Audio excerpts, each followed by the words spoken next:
In the late 1990s to early 2000s, a weird trend was happening. Racing games were getting too popular. From 1983 to 1993, there were 57 racing games. From 1993 to 2003, there were 201. This was a 252% increase in popularity for racing games. Why was this happening? Easy answer. Well, as better systems get released, more games get released. Actually, no. If we look at the same period of time for games released on Nintendo consoles, we can see that there are 1,382 games released during and before 1993, and 1,051 games during and after 1993, a 24% decrease in games for Nintendo systems overall. So what the hell? Why did racing games explode in popularity while console games had an overall decline? It's something you don't think about usually, the development of games. In the first era, racing games were hard to make.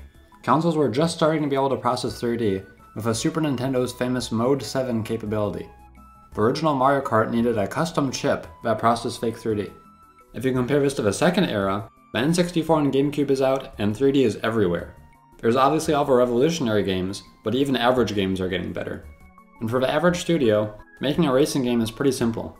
Racing games lend themselves to 3D really well because you only have to worry about the X and Z axis. But there's a problem with this. Games have to set themselves apart from others, and a lot of studios decided to layer on features and advanced settings to make them different. The bottom line was simple. Racing games were getting really complicated. Enter Masahiro Sakurai. Masahiro Sakurai was known for A. Inventing and leading the Kirby series, and B. Reinventing the fighting game genre with the two Smash Bros. Games. After Melee, Sakurai decided to take on the racing genre. The result was Kirby Air Ride, a strange and wonderful game which is easy to play but has a lot of depth. The two may sound contradictory, but they aren't. The first example is what everyone will tell you about, the controls. You move the control stick and you push the A button. That's it. But despite only having two buttons, everything feels really natural. Unlike other racing games, you move by default, so you don't have to tell your grandma to hold down the A button before the race starts. A is what controls your speed.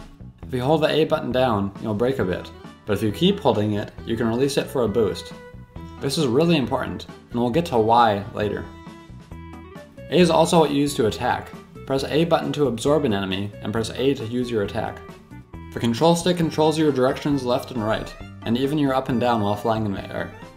The game is so simple that there's more controls in the menu than in the game.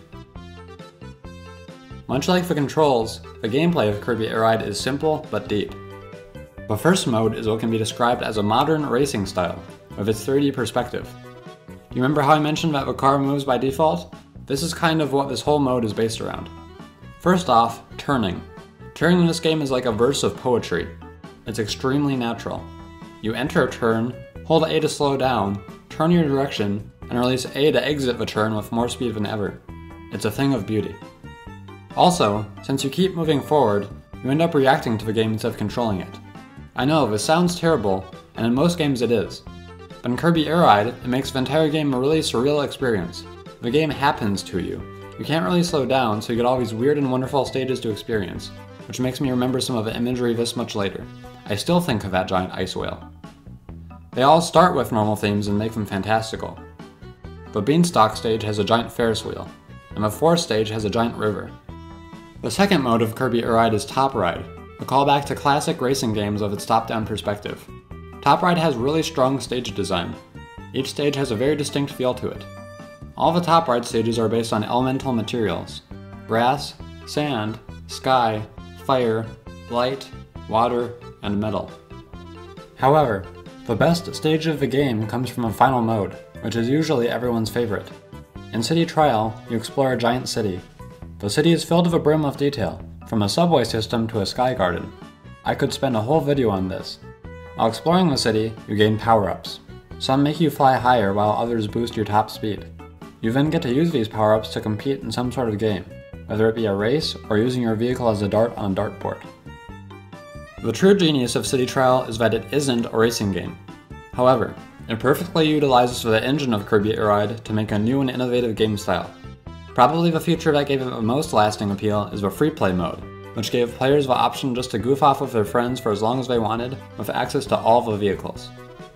As games get more complicated as time goes on, You have to appreciate how different it is from other games. Kirby Air Ride shows us that games can be really simple and really deep at the same time.